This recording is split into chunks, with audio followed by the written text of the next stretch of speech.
Picture this. It's June 14th, 1998. The Utah Jazz lead by 1 point with 5.2 seconds left in Game 6 of the NBA Finals. The crowd is deafening. The pressure is suffocating. And there's Michael Jordan with the ball. One last chance to win his 6th championship. He dribbles right, crosses over, and rises up. The shot goes in. Game over, series over. Legend cemented. But here's what most people don't know about that moment: it wasn't magic. It was the culmination of 1,000 failures, a lifetime of rejection, and an obsession with greatness that bordered on madness. Today, we're diving deep into the story of Michael Jeffrey Jordan, the man who didn't just play basketball, he transformed it. This isn't just about championships and highlight reels. This is about what it really takes to become the greatest. And I promise you, by the end of this video, you'll understand why Jordan's real legacy isn't what he won, but what he refused to accept: losing. Let's get into it. Most people think Michael Jordan was always destined for greatness. They're wrong. In 1978, as a sophomore at Emerson Junior High in Wilmington, North Carolina, a young Michael Jordan tried out for the varsity basketball team. He was cut. His name wasn't good enough to make the list. Instead, they took his friend Leroy Smith, who was taller and more physically developed. Jordan had to play on the junior varsity team while watching Smith practice with the varsity squad. That moment could have ended his basketball dreams. For most people, it would have. But Jordan did something different. He used that rejection as fuel. He didn't just practice harder, he became obsessed. He'd wake up before school to shoot hundreds of shots. He'd stay late after practice when everyone else went home. His mother later recalled finding him crying in his room after being cut, not from sadness, but from determination. Here's the lesson: the difference between good and great isn't talent. It's what you do when someone tells you you're not good enough. Fast forward to 1982. Jordan is now playing for the University of North Carolina under legendary coach Dean Smith.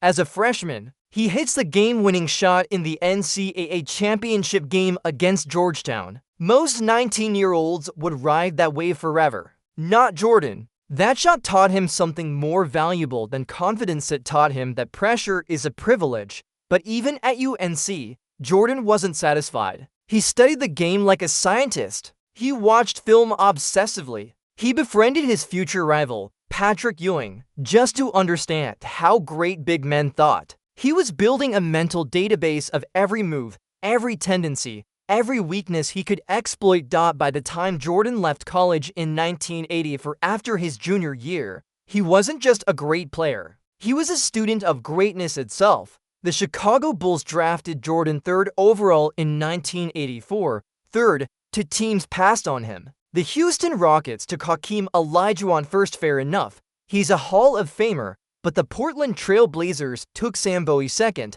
a player whose career would be derailed by injuries. Jordan remembered. He always remembered. His rookie season was spectacular. Rookie of the Year, All-Star starter, averaging 28 points per game. But the Bulls didn't make the playoffs. The next year, they made it but got swept. Year after year, Jordan put up incredible numbers, but his teams fell short. The Detroit Pistons, the bad boys, physically brutalized him with a defensive scheme called the Jordan Rules. Basically, hit him as hard as possible every time he touched the ball. And here's where Jordan's story gets interesting. He could have blamed his teammates. He could have requested a trade. Instead, he transformed his body, adding 30 pounds of muscle. He studied the Pistons' defense until he could predict every rotation. And most importantly, he demanded more from everyone around him. Was he tough on his teammates? Absolutely. Steve Kerr, who played with Jordan, said Michael once punched him in practice.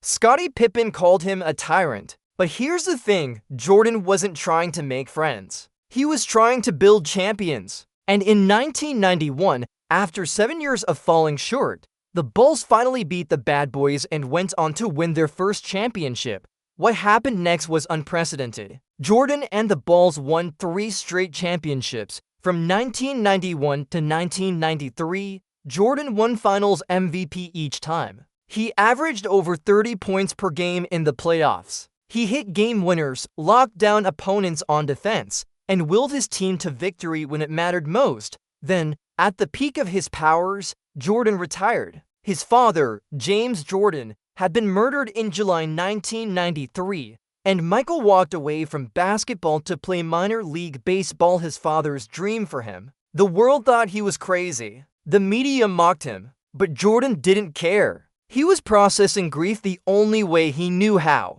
By challenging himself, he returned to basketball in 1995 with 2 words: "I'm back," and then he proceeded to win 3 more championships from 1996 to 1998, each time as Finals MVP, 6 championships in 8 years. Perfect 6-0 record in the finals. 0 Game 7 South. It was dominance on a level basketball had never seen. But here's what truly separated Jordan from everyone else. It wasn't his athleticism, though he was incredibly athletic. It wasn't his skills, though they were refined to perfection. It was his mindset. Jordan famously created enemies out of thin air just to motivate himself. Someone looked at him wrong? That's disrespect. An opponent talked trash? Jordan took it personally. A reporter doubted him? He'd save the article and read it before games. He manufactured motivation because he understood something profound. Greatness requires an edge,